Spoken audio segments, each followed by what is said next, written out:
ఇవన్నీ సత్సంగం ద్వారా మాకు తెలుస్తుంటాయి, బయట ఈ ముచ్చట్లు వెళ్ళాయి. అందుకోసం సత్సంగం వింటేప్పుడు మాకు మా గుణాలు బి చూపిస్తుంది, సత్సంగం దోషాలు కూడా చూపిస్తుంది. ఎవరిది వాళ్ళకి లోపల ఈడ నేను తప్పుతున్నా ఈడ బరబర్నా అని ఎవరిది వాళ్ళకు కొట్టక తిట్టక బెదిరియక చూపిస్తుంది మార్గం. అది సత్సంగంది ప్రత్యేకత. మా లోపల ఏమైనా దోషాలు ఉంటే తీసేసే ప్రయత్నం చేయాలి, మంచి ఏమన్నా ఉంటే గ్రహణం చేసే ప్రయత్నం చేయాలి. ఎవరిది వాళ్ళు విచారం చేయాలి.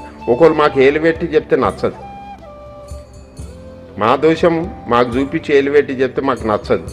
అయితే ఇట్లా సత్సంగం విని కథలు విని మా లోపల ఏమైనా దోషాలు ఉంటే విడిచిపెట్టే ప్రయత్నం చేయాలి, మంచివి ఏమున్నాయి గ్రహణం చేసే ప్రయత్నం చేయాలి. దాంతో మేము ప్రపంచంలో కూడా సమాధానంతో బతుకుతాం. తర్వాత పారమాత్ర కూడా ఇహలోక పరలోక లోపల సుఖంగా మా ప్రవాసం అవుతుంది, యాత్ర అవుతుంది. రెండు దిక్కుల కూడా మేము సమాధానంతో బతుకుతాం.